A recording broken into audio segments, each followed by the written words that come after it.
Do I think Higuard would have succeeded? Probably not. Probably not. No. Dude. You just ranted about how he's 100% right. And not dance on their fucking graves.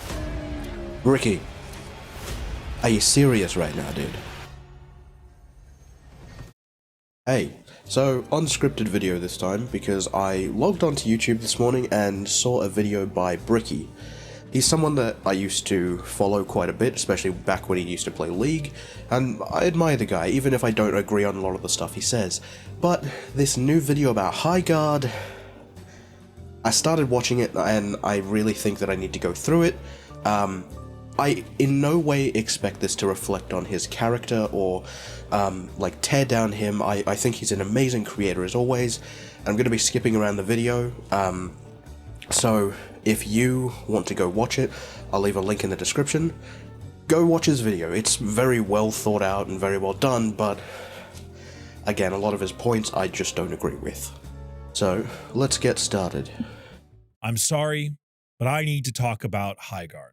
I just couldn't shake the thought of Highguard. The reason I felt like it was so important to talk about this game is because I was having such a hard time finding anyone who was talking about the actual specifics of the game's launch, as well as the discussions around it by Wildlight Studios, the team who made Highguard. Then I noticed immediately, only a few weeks after its launch, a large amount of the team at Wildlight was laid off, and I said, that's it. I'm making a video about goddamn Highguard. Because while I think that there have been some people who have given the game an honest shot, I don't think many of them have done so with the forethought of what the game was supposed to be, before it was then ceremoniously or unceremoniously thrust at the end of the Game Awards. Okay, so I gotta stop there immediately, because at this point, with how far we've gone, it doesn't matter what the game is supposed to be. It's already happened, and they could have adapted to, you know, fix the issues that arised during this, or what happened. But the issue is that they didn't. They had a plan, supposedly, and then just continued to do it despite the fact that that plan was already being disrupted. That's an issue already with the idea of giving excuses on what the game is supposed to be without really understanding. As a team of devs, you kind of have to flow with, you know, your marketing and stuff a little bit. It doesn't really matter if this was supposed to be a shadow drop, if it was supposed to launch normally, or if it was supposed to go to the Game Awards. That's part of being a game designer, and that's why, you know, looking at the industry and what people want is so important. Highguard is a really weird situation. One where on paper, it seems like every decision made had some merit or skill behind it, but all ended up to form something that was either out of time or out of place. I will preface this very much so by saying this video is going to be a bit against the grain. Not everything I say here will be the most popular of statements, so prepare for that. So, there's no issue with that. First off, you can have your opinion, that's completely fine, but setting up your arguments as something that, you know, are maybe misrepresenting what is actually happening, that's something I have an issue with, and that's something I feel he did do during this video. Also, I need to point out, sorry if I'm sounding a bit off, I am pretty sick at the moment, so hopefully my voice isn't too bad for the mic at the moment. Now, firstly, I'm sure you're wondering what a Highguard is if you've never ended up playing it. Many of you have heard the game, but it's been somewhat confused by what it actually is. What a game of Highguard looks like is a combination of Apex Legends, CSGO, and honestly a lot more paladins than you'd expect. I personally believe that that's a bit of a misrepresentation.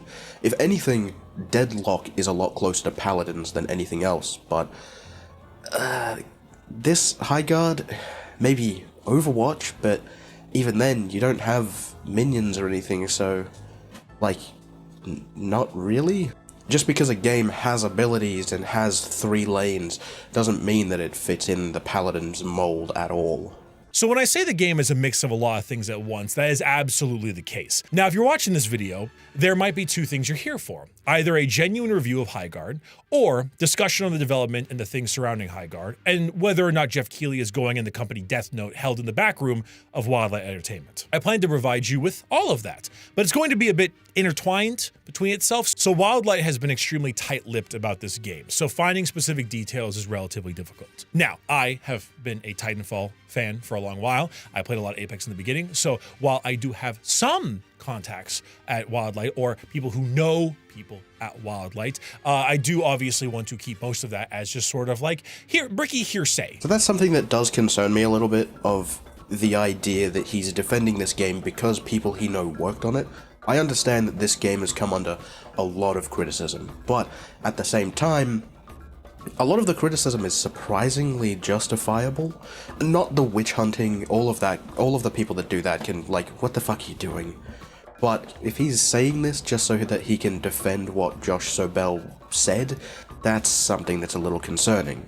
And absolutely, you should support your friends, but it's just as important to also make sure that your friends are aware of where they can improve and the fact that, hey, maybe the thing you made wasn't so great and maybe the people on the internet have a point. What can be found is that the studio was developed in 2021 officially, and their company was made fully public on what they were working on in 2023. Now, they're a team of about 100 people, and according to Dusty Welch, who was their founder, CEO, about 60 of the 100 were from the Titanfall or Apex team and had left Respawn prior. Now, the team being so secretive on the project was 100% on purpose. They wanted to be tight-lipped about everything and treat it much like they treated Apex. The entire foundation of Highguard was personified by the idea of low and slow.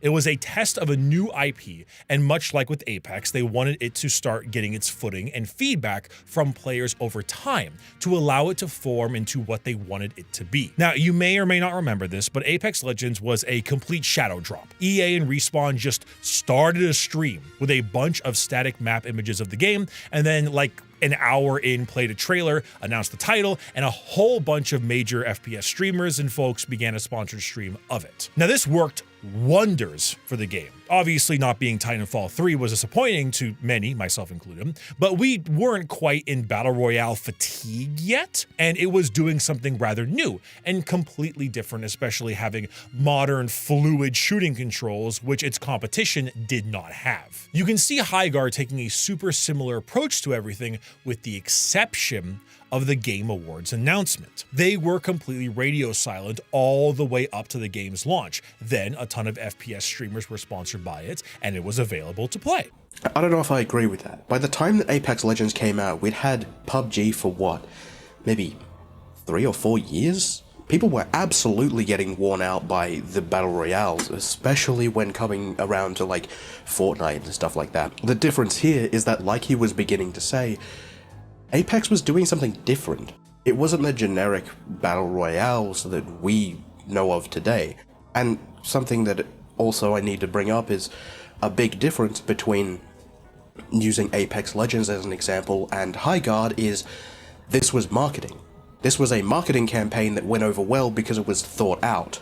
Highguard's marketing was a trailer and then silence.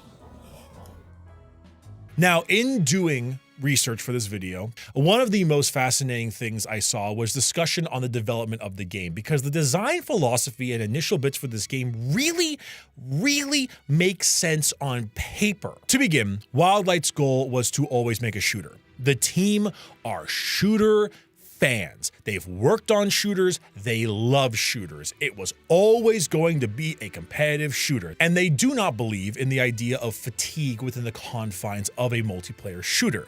They believe that the end product is a game that is truly unique in style, and metrics show that the genre is still very viable. I can disagree with the idea that their end product is truly unique in style. It may be a hodgepodge of a bunch of things together, but there is nothing else that plays like this game. Okay. I do not agree. If anyone doesn't know, my background is actually in game design. I have done years of schooling, I've done a bunch of projects, nothing I've released, but at the same time, I understand concepts of game design. I'm pretty good at picking up on things that release and how they work at a very intricate level.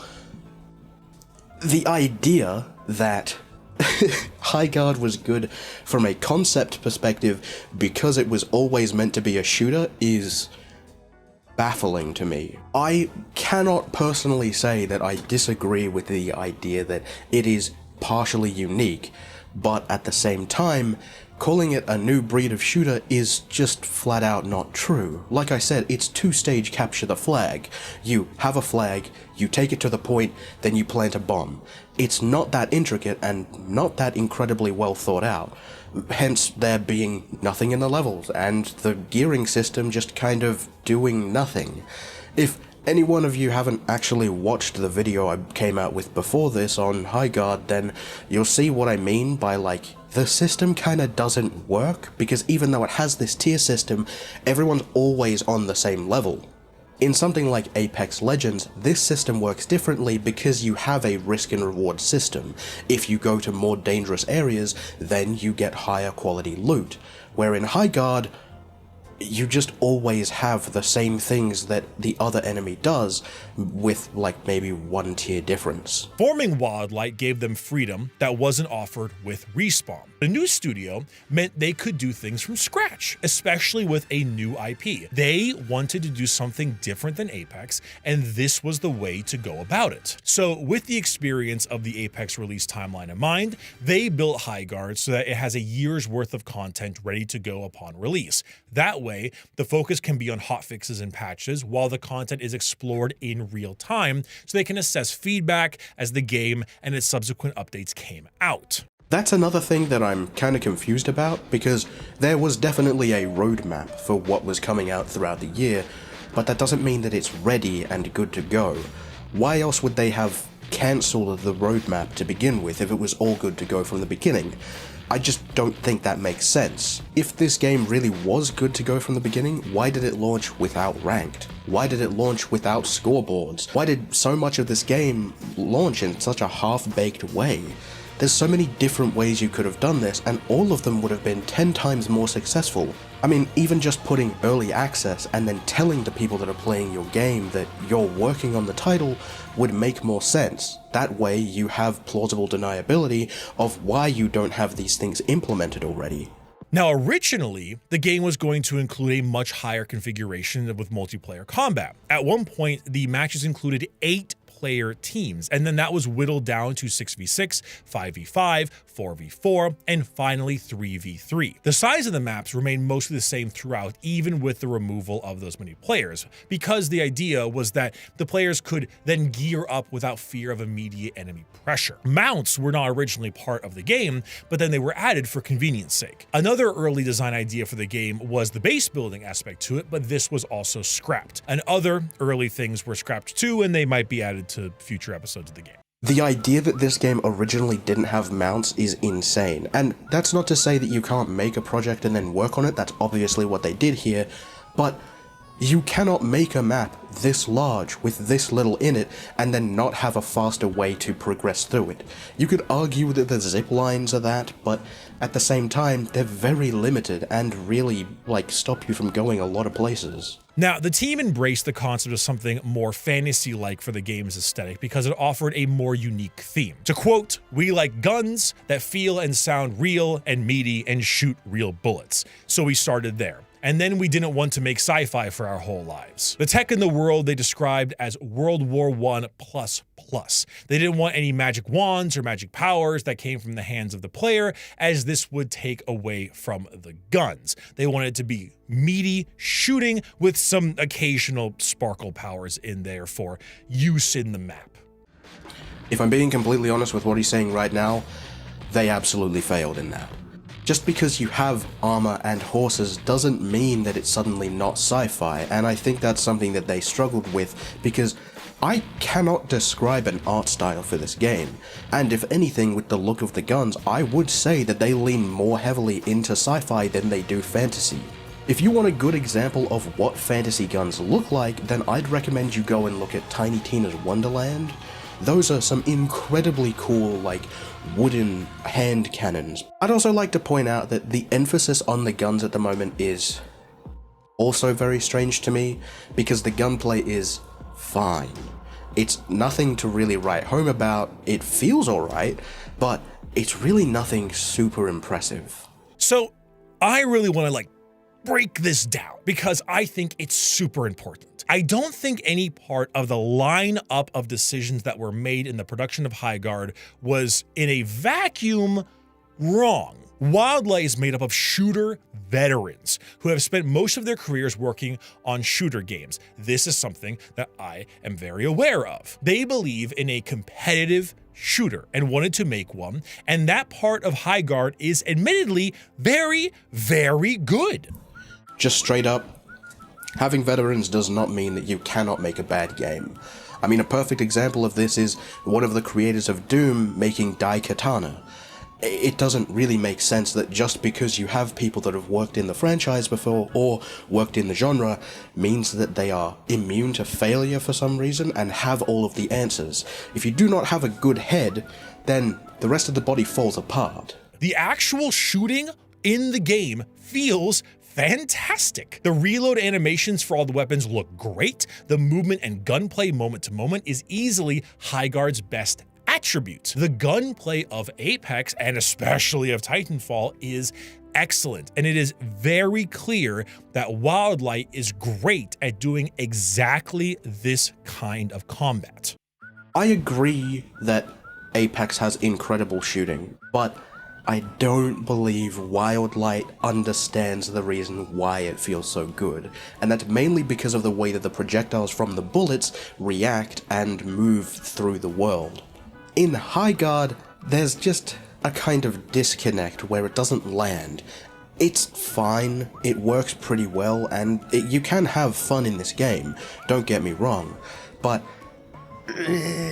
calling it like exceptional and that no other game has done it like this, or that this is like the best part of, okay, it might be the best part of the game, but it's also just kinda okay. Which is kind of the thing about Highguard. It's okay, which is why it failed. The thing is, Wildlight is made up of developers from a very specific era of gaming, and that was the competitive shooters era of the mid-2000s and beyond. These are developers that grew up on games like Counter-Strike and other intense shooters, and therefore there is a paramount focus on one thing, and that is the clarity of gameplay and visuals. And if not that, extreme balancing. Gameplay is king at all times, and because of that, great lengths are taken to make sure that clarity is maintained, and most importantly, fair. Fair is the key word here. Now, I'm not saying the word fun. Fun is assumed automatically. It's assumed that the game is always fun, but a lot of focus appears to be on the game being fair. Okay, I'm gonna be completely honest. If you are making a video game and you automatically assume that your game is fun because it goes within a certain genre, you are failing at game design. You should at no point assume that people are going to have fun with your product simply because it exists. This does not make sense. And what he's essentially saying here is that the fun is assumed because the game is fair? I really don't agree with that. There's a lot of games that are very poorly imbalanced but are pretty fun, and it's simply because they're so imbalanced and so wacky that you have that amount of fun. You cannot have fun if you do not have some interest, and that's what Highguard lacks. While you're talking about the game being fair, there's only like 2 or 3 guns that actually are good to use. While you're talking about fair, there's no ranking system or even MMR system to make sure that people who have been playing the game for 100 hours don't match with someone who picked up the game yesterday. How is that fair? But you know what isn't good in Highguard? The team size and the map size. One of the biggest issues is that 3v3 is straight up not the right count for this game in this environment. When you get to the base defense, it gets a bit closer, but not as close as it should be. So what happens is that you end up with these huge maps where absolutely nothing happens because it's only 3 players on each team. So it's insanely dull until you find someone, and that normally only happens when it's time to fight over the shield breaker. That is absolutely correct. The size of the maps is way too big, and the amount of players inside of that map for the amount of content inside of the maps is far too little. Like I said before, the game originally had 8 players and was whittled down with mounts added because they wanted players to be able to loot up without getting pounced on by a squad, which, to make everyone feel like they have a fair shot, makes sense from a balance perspective, but the result is that it becomes slower and duller. 3v3 is undoubtedly more fair in that scenario, but it is also far less fun. The farming is actually one of the things that I have the largest issue with. Because of the lack of anything in the maps in this title, you do end up using most of your time between rounds just farming, which is great when you have that like kind of rhythm-based section, but outside of that, the game feels so flaccid. And like he's saying, that would work really well if there was a reason to balance the game like that. You don't have to spend a bunch of time getting all of these resources because you're already at the equipment level that you would be otherwise. You're already on the same level as the enemies, so having the extra rarities doesn't really do anything. The part where they pivot to heroes is actually really fascinating to me because they flat out state that they understand that heroes are not a very popular thing nowadays, but they did it anyway because it made more sense for the game. I assume, much like before, that it was for the sake of balance. If people chose heroes, that means that people wouldn't double up on abilities or ultimates that could create unfair things for the enemy. If heroes are in your game, then that means if one of them is busted, you can't spam them, which mitigates the effects of that mismatched balancing. Heroes in a game like this is kind of an easier way to go about balancing a game. Because, like what he's saying, you can kind of limit who has what ability on the team, it makes it easier to understand which abilities your allies are going to use in which situation. But the thing is that that's also kind of a cop-out, because you don't have the opportunity of having counterplay against players outside of just being better at shooting and using your movement. And there's nothing wrong with that, but also when you already admit that people don't like heroes in games now, why would you then go and put heroes in games now? There's plenty of ways that you can implement abilities without making it feel unfair. Every single choice in Highguard feels like it was a choice made in reaction to an issue with another section of the game. People need time looting and have a chance, so reduce the player count. Now there's too few players, so we need mounts. The shield breaker with a mount is too fast, so we gotta do teleports to catch up with them. Abilities were too powerful, so lock them behind heroes. That is something that, again, like I said, you have to go with the flow of your game creation sometimes, but that's a really rough way to do it. Because if you're constantly trying to catch up with the issues that you're accidentally making along the way, then all of the stuff you did before, you begin to forget. And it's this forgetfulness that I kind of feel is the reason why Highguard is in the situation it's in currently, because they're continuously trying to fix new issues instead of looking at the game as a whole and asking themselves why the game is like this, and if there's an easier way to go about it. The thing that really messes me up is that I don't really mind Highguard. It isn't my cup of tea for the most part, but playing it, I really don't hate it. My biggest issue was by far the 3v3 nature of the game, as that was the most common complaint by so many others. So I think within a week, the devs added a 5v5 mode immediately after launch, and that goes in line with their initial statements about letting the community feedback help shape the game. 5v5, mind you, is genuinely a cut above 3v3 in almost every way. It is actually quite enjoyable at times. Too little, too late. The issue here is that this is something I feel like they could have swayed a little with calling it early access, because the game was undoubtedly unfinished when it was released. They said that in the title. But also, come on, like, launching a game with one mode and a tutorial is not a viable strategy, especially when you're saying that this is supposed to be a new breed of shooter. If I'm going to play this game over another game that I already have access to, I need you to give me a reason to play it. I'm not gonna drop Deadlock for Highguard because I think that Deadlock has more options and is just more fun. Now, that's not to say that you can't have games in your rotation, but having games in your rotation takes time, and that's something that Highguard struggled with. It just wasn't worth your time. Not to mention, there is a lot of aspects of the game that are just really damn cool. The voice acting is top notch across the board. The starting screens for the game are also actually very neat looking. And I can't help but appreciate the fact that attacking an enemy base involves stabbing a giant sword into a shield to summon a portal for a huge cat battering ram tower. Like, I don't care about your thoughts on the game. That animation is sick as hell. So that's more of an opinion-based thing. He's allowed to say whatever he wants there. I don't think a lot of that is that impressive, and I honestly think the voice acting is pretty mid, just like the rest of the game.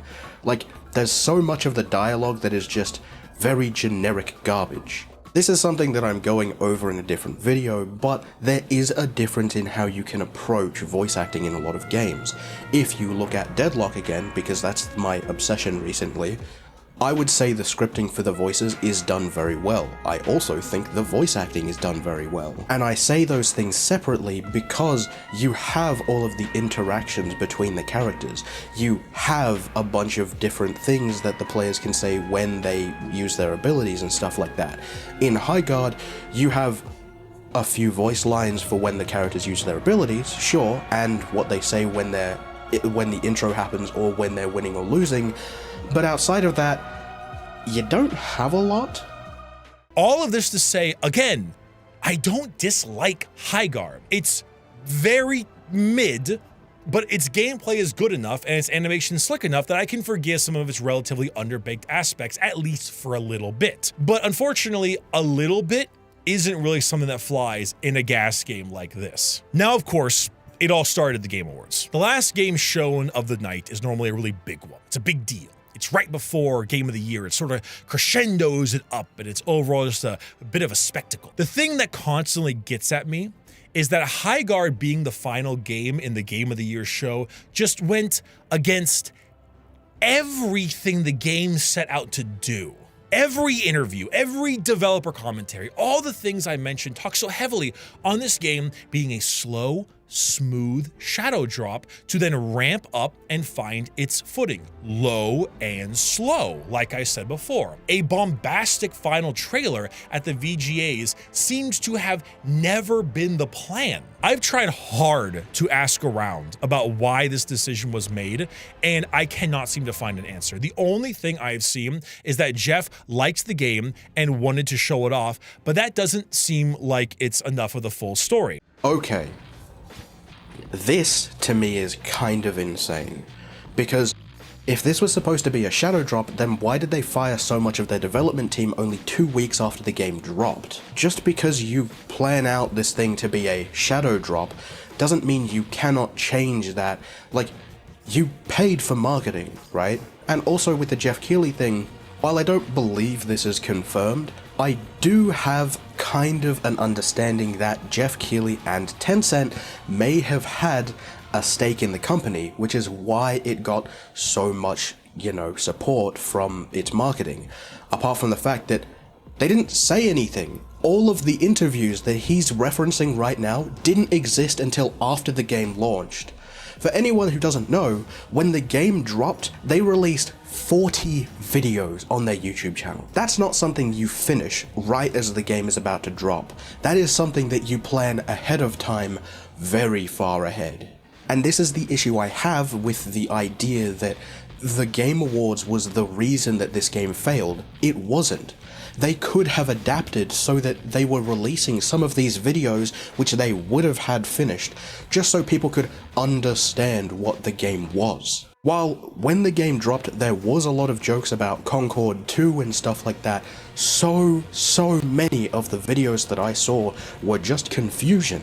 What is a raid shooter? Who are the devs? What is this game supposed to give me? Because if you look at the trailer, we don't get any answers. And then saying that the Game Awards is the reason that it didn't work just kind of misses the idea that their marketing would have been terrible regardless. Even if they dropped all of this content on YouTube, if this was supposed to be a shadow drop with no marketing, then no one would have seen the videos anyway, so why did they release them? Why, according to Josh Sobel's post, were they so inclined in calling this a smash hit and that there's no way it could flop? If all of these things go up to say that this was supposed to be a shadow drop, it doesn't quite make sense to me. There is a little bit of a possibility that because Wildlight was funded by Tencent, as Tencent funds like everyone nowadays, and Jeff does have a lot of Tencent related things in his Game Awards, there may have been a mutual interest there, but that is getting a little bit conspiratorial, and I don't know if it's enough for me to really kind of call that the reason. Okay, that's another thing. I didn't actually think that he'd bring that up, but that's another thing that I need to talk about, right? They said that this is an indie project so much of the way through this. If you were backed by a company as large as Tencent, you're not indie. That takes out the entire idea of being independent, which is what indie means. Regardless, the game was shown and the hate was instant. The game was laughed at and shit on from every corner of the internet the moment the words ex-Titanfall devs were uttered and then immediately transitioned to horseback. Now, call me crazy, but I am not someone who generally thinks something should be written off immediately without even playing the game, especially in the case of multiplayer shooters. Brickey, I will call you crazy. Not because of what you said was incorrect. I do believe that people should give, games a try before they shit all over them. But at the same time, you were looking at hate, and there's going to be a lot of that regardless of what happens in the Game Awards. That's just always happened regardless of what game trailer has come out. The thing that was really overwhelming when Highguard dropped was confusion, because like I said, no one knew what this game was. They said that it was from Titanfall, but what did they say about the game? Because we know there's horses, we know there's abilities. I mean, shit, people were looking at Redmayne's ability and thought that it was just the revolver and not the explosion that happened around him, because we didn't know. Nobody told us. What are we supposed to do with the information we are not given? The trailer, while not particularly inspiring, doesn't look like an asset flip or some kind of scam, where it's very easy to judge a book by its cover. For such a high-profile announcement, I do think you should at least try the title before passing judgment. I know, super hot take. You say that making fun of the situation, but realistically, like I said, what were we supposed to know about the game? Because they didn't tell us anything. What are we supposed to do in this situation? Because the game wouldn't be released for 3 months, and during that time it was dead silent outside of Jeff Keighley himself posting that the game is good. That doesn't mean anything. When the game did finally launch, it was bombarded with negative reviews within the first 10 minutes of its launch, throwing it to overwhelmingly negative on Steam. At launch, it had the usual streamers playing it, as was expected with the Apex launch, and then everyone got its hands on it. The Steam reviews did move up and now sit at a mixed rating, which I think is about where I would personally put it at the time of recording this video. What he's talking about now currently is a bit of a flaw with the Steam rating system in general, because there's no middle review. And I feel like if there was, a lot of people would have chosen the meh, it's okay option. Because at the moment you only have like and dislike. And calling this review bombing, if you actually read through the comments, so much of it is that this game's really confusing, there's not a lot in it, it's mid. No one, and I mean no one that actually had a voice and was talking about this, called it complete garbage. I mean, the Act Man, Moist Critical, Day Of, they all called it mid. They all said that there looks like there could be growth from this game. And you know what happened? It didn't grow, because there was nothing there. Like I said in the beginning, I wasn't going to make a video on Highguard, but then I heard about the layoffs. On February 11th, the lead level designer, Alex Granner, said that most of the team at Wildlight was laid off. Now, while there are no exact numbers given to the amount of people laid off, Wildlight's team was about 100. So considering it was most of the team, I'd garner around 50 to 80 people were laid off. And this was the ultimate death knell for the game, the final nail in the coffin. Not because the game didn't have a chance to recover, but because optics like this is specifically bad for anything that is looking to be a live service. I think this argument is a little disingenuous, and if not disingenuous, then it's a little not well thought out. If they didn't need the numbers like they said, if this was supposed to be a shadow drop that didn't have all of the people behind it, then they would have probably seen the numbers they're seeing now because it's supposed to rise. Why did they fire so much of the staff 2 weeks after the game came out if all of this was supposed to be planned and lowered down, not as big? It just doesn't make sense. And if this was part of the plan and they are firing their people simply so they can get a tax break or something, that is disgusting. Riot's fighting game 2XKO was reported to have major layoffs as well just shortly after the game had launched. 2XKO as a game is not going to die, at least right now. But when a free-to-play game that specifically relies on the spending of cosmetics in a game states they've lost a ton of staff, why would players willingly spend money on a game that they now perceive as sinking? Because people want to support the game is the simple option. But the thing is like, no one wanted to support this game because no one really liked it. They all saw the game and saw that it was pretty okay, and they had fun, maybe with their friends a few times, but the game is very shallow, and I don't think that's being talked about enough. There's a lot of content that is not in this game that probably should be. And this is part of the reason as to why I think that Brickey is kind of missing the point, because he's talking about these things like it was set in stone and that Wildlight couldn't have done anything to fix the situation, but there was a lot of stuff they could have done. And you know what they did? Nothing. It's a strange perspective, but one thing about gas games is that the players need confidence that the game will stick around in order to spend money on it. People want to use and get the most out of their purchase, and considering so many live service games have been going to the graveyard lately and all that money with it, you're going to be pressed to keep consumer confidence in spending. Highguard has a whole year's worth of content ahead of it, as mentioned earlier, and as planned for since the beginning. That, again, I feel is a little bit disingenuous, considering when the layoffs were announced, they got rid of the roadmap. So, yes, we've seen content from what they promised, but that doesn't mean that it's going to continue coming out, because you still need the developers that were finishing off the products. And if it's already ready to go, then why is it being put on a roadmap? Of course, the obvious reason is to keep players, coming back every update, but you have bombed. You need the content now, push it, and then work on getting the trust of the consumer back.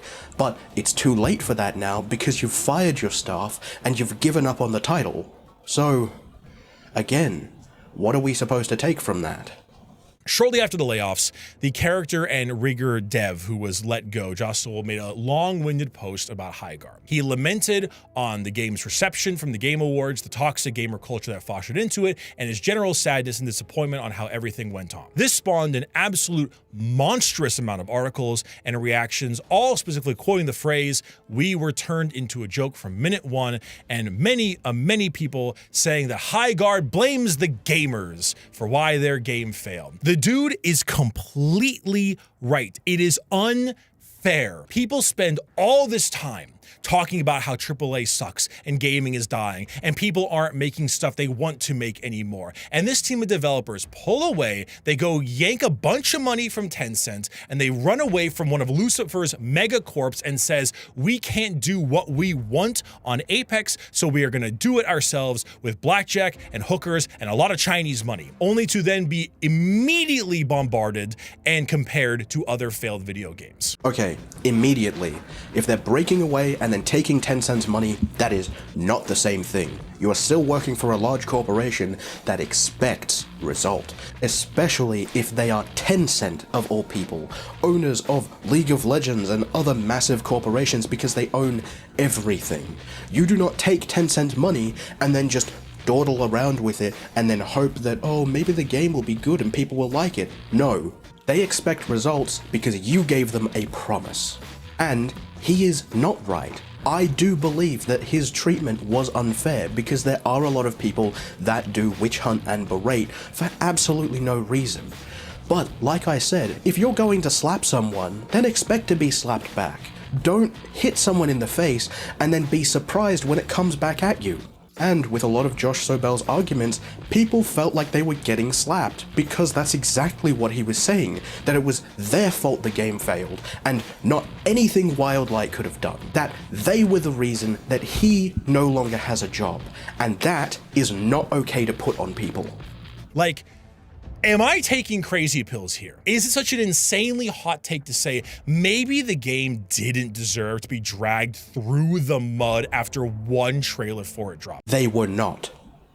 The majority of people that actually talked about this were confused about the product, like I've been saying. And it was Wildlight's lack of conversation back that made people think that maybe this is a cash grab or something along the lines of that. People did not trust the company because they dropped what people expect to be millions of dollars worth of advertisements and then disappear into the darkness. That is the issue with not adapting when you have situations like this happen. They had a marketing team, very obviously, so why didn't they react when everyone started crying out? And the only reason that I can actually think of that is because 1, they were fired, or 2, they didn't care. That just maybe it isn't a super ethical or kind thing to laugh and poke fun at a studio for laying off most of its staff because it's like Concord. Was I raised on a different planet, or is this just genuinely how it is now? This is the same issue that I'm having with you, Brickey, that a lot of people have with Josh Sobel. You are blaming people for having this outcome, but the issue is not necessarily with the consumer. If the game was good, people would gravitate towards it. Look at League of Legends, the game that you dropped, and I think now I've come back to a little bit. People have been saying that game is dying for ages. People despise that game. Even the people that play it hate the game. But it hasn't gone anywhere because it's unarguably one of the largest esports in the world. It is a good game at its core, even if the community surrounding it isn't the best. And then look at games like Ball X Pit and Balatro, games that did not have a marketing team that people flocked towards simply because they were good titles. That is what you're not understanding in this situation, and that is what you cannot blame people for. Yes, some people spread a disproportionate amount of hate, but you will always get that, regardless of whether the game is good or bad. Look at Black Myth Wukong, any of the Dark Souls games. All of these have their haters. Elden Ring had one of the biggest ones, but that doesn't stop the game from being a success. Like, the dude goes on about how the internal feedback for the game was really positive and strong, and then he gets dogpiled that is a culture of toxic positivity like Concord was, and I cannot disagree more. I played Concord. Highguard is miles better than Concord. Miles. Its characters are not particularly inspiring, but come on, the side-by-side is night and day. It plays better than Concord. It sounded better than Concord. I say again, it deserves its mixed rating, but call me crazy, I believe him. You are missing the point here. People are not comparing it to Concord because the game is as bad as Concord. Concord was an unrivaled failure on just about every front. The issue that you're missing here is that Concord lasted literally 2 weeks. This game also lasted about 2 weeks before most of the staff was fired. That is the kind of failure that people would, compare to Concord, because it is a Concord level failure. This is a very good post that retorts just about everything he said, and I agree with a majority of this.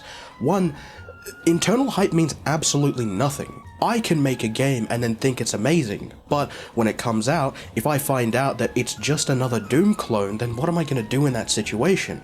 And that's the issue. They have already said ahead of time that people don't want hero shooters, so they gave us a hero shooter? And saying that seeing one trailer isn't good enough to then make your opinion on, trailers are built to have opinions built off of them. If you give an opinion on something that is supposed to be the next breed of shooter, and then you don't give them any information or tell us what the game is outside of the fact that it's called Highguard, what are we supposed to do with that? I do believe that internally people absolutely loved playing this game because the people at Wildlight are fucking shooter developers. This is what they do. This is their background. They made Titanfall and Apex. Of course they like the game they made. Of course they're stoked about the game they made. Jeff Keighley says he loved the game so much he wanted to show it off. And you know what?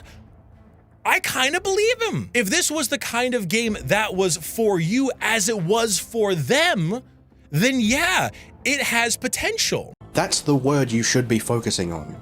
Potential. If this was released as early access, I believe that it could have improved, but the simple fact is that it didn't, and it hasn't improved. It added a 5v5 mode, okay. That doesn't really make the changes that we need for Highguard.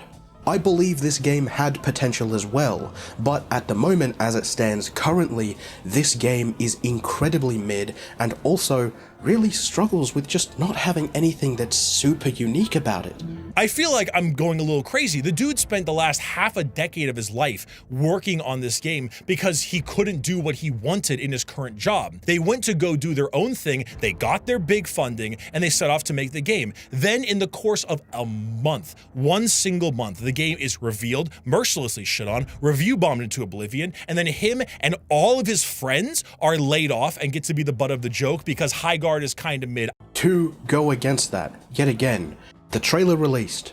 The devs didn't say a single thing about it. The game was getting hated on. The devs didn't say a single thing about it. Everyone was asking for information about what this game was. None was given. And then you expect us to believe that this game is some kind of amazing outcome because, what? It had a spot at the Game Awards or it was supposed to be a shadow drop? This means nothing. I reject the idea that a developer can have to deal with shit like this and have a completely justifiable clapback and get put to the stake for it after everything that happened. No. It was not a completely justifiable clapback.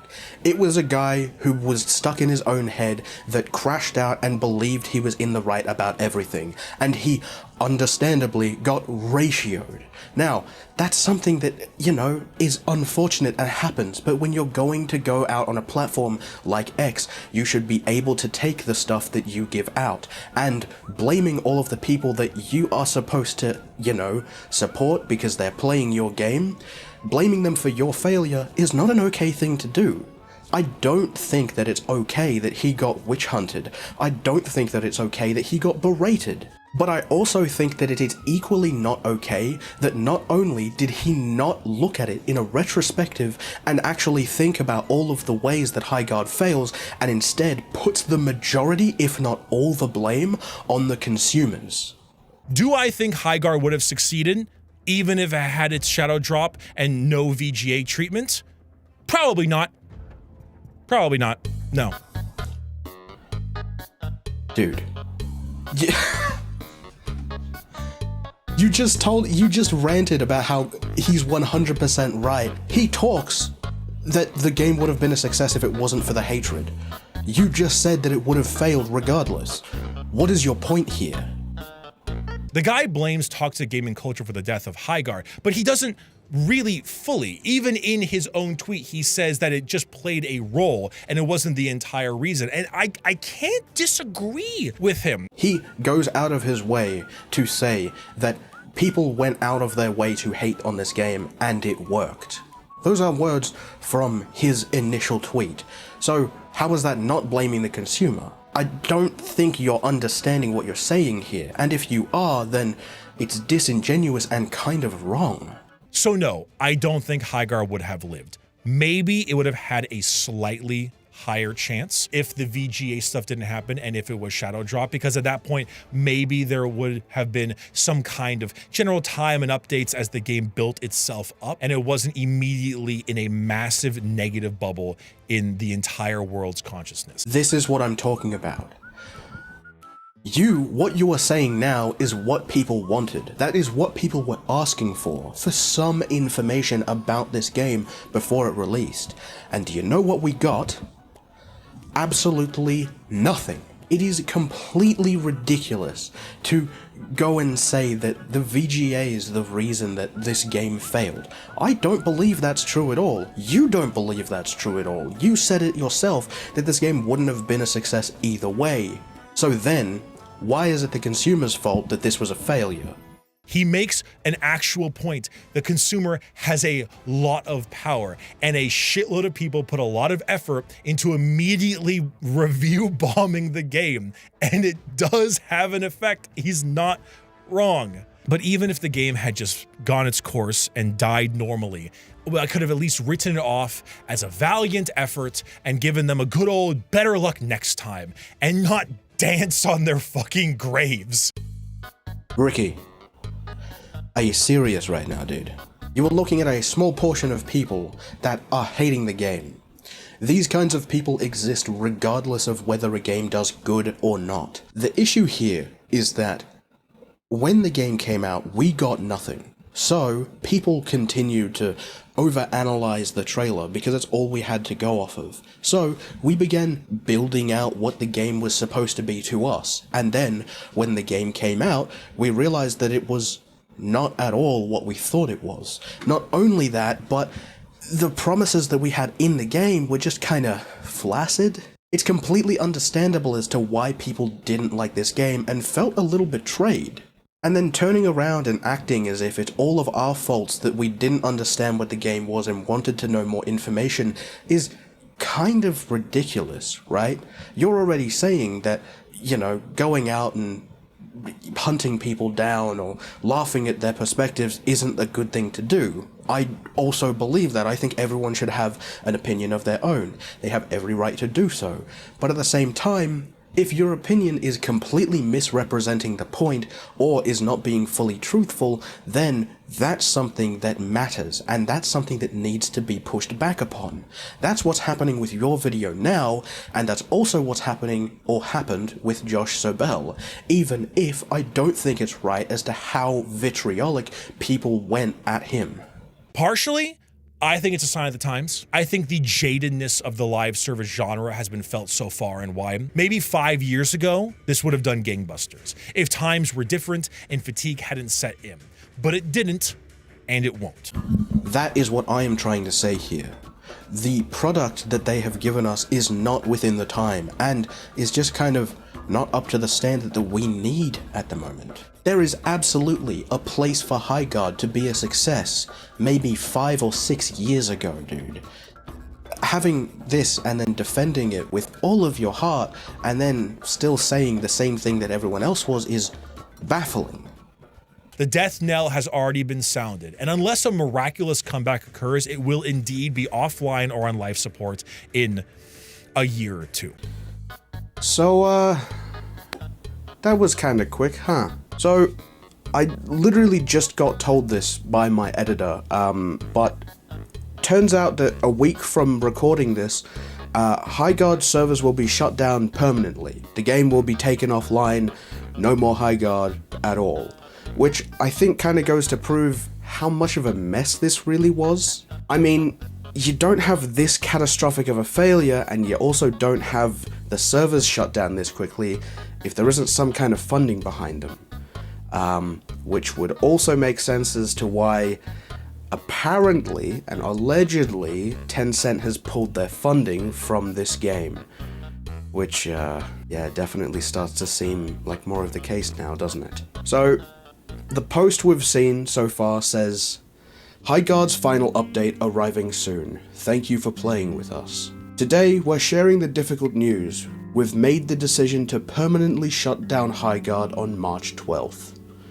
Since launch, more than 2 million players stepped into Highguard's world. You've shared feedback, created content, and many believed in what we were building. For that, we are deeply grateful. Despite the passion and the hard work of our team, we have not been able to build a sustainable player base to support the game long term. The servers will remain online until March 12th.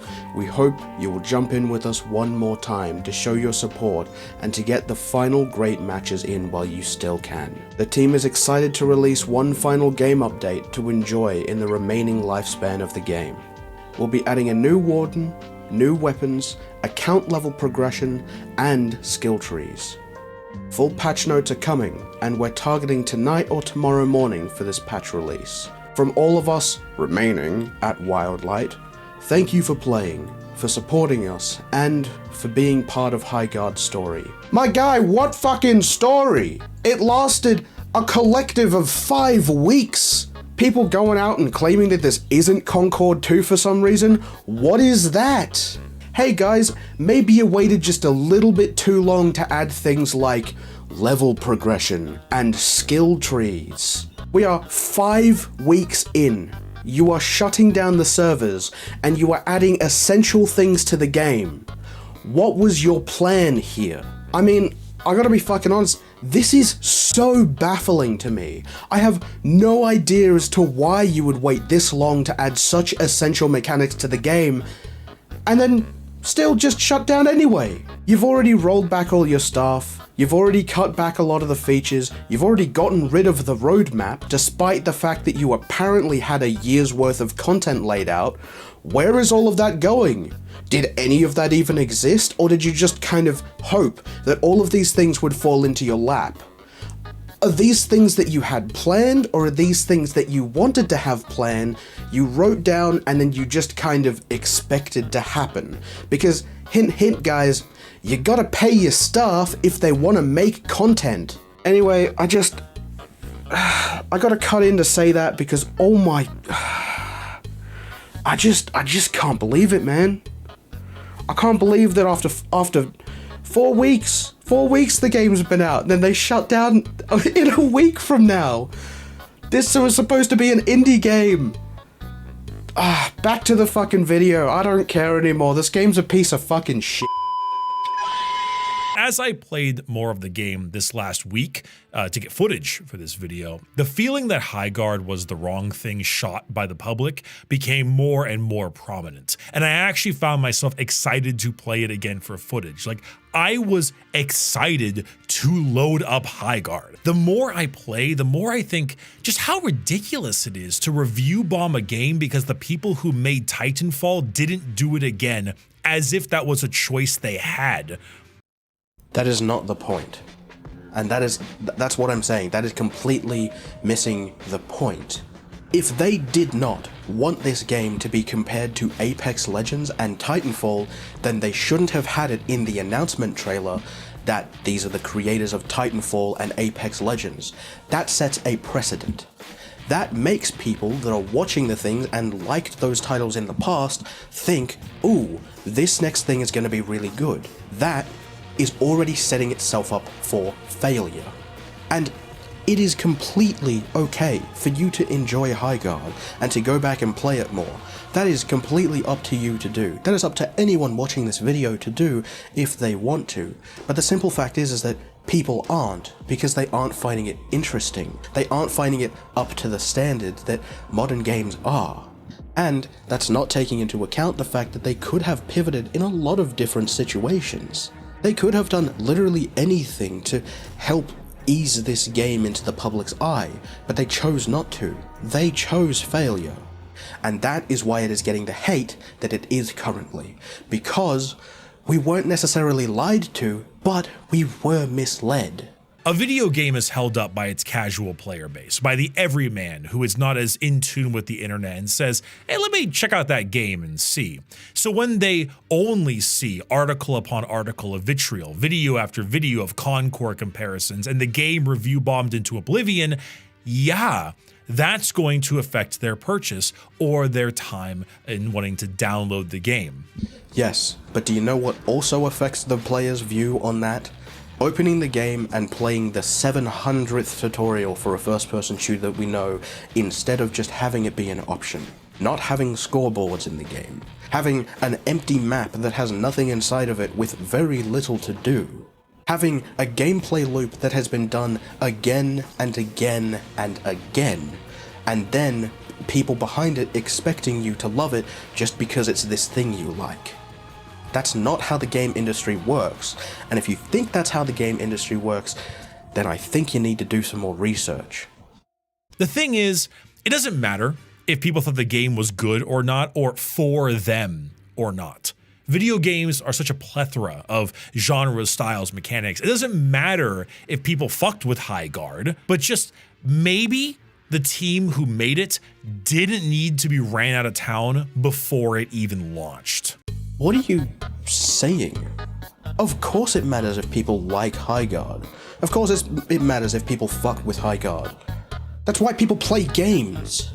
I also don't feel this need to hyper-analyze every single word of one of 100 developers of a studio who spent 5 years on this, immediately got shit on, and then fired. This is a complete misrepresentation of what happened. I'm sorry, but you do not understand what you're saying here. People were not over-analyzing the things he said. And you said it yourself. He absolutely blamed the consumer for the failures of Highguard. And, as I have said multiple times through this, that is absolutely not the reason it failed. It failed because it's mid, and in this current climate of gaming, mid is not good enough.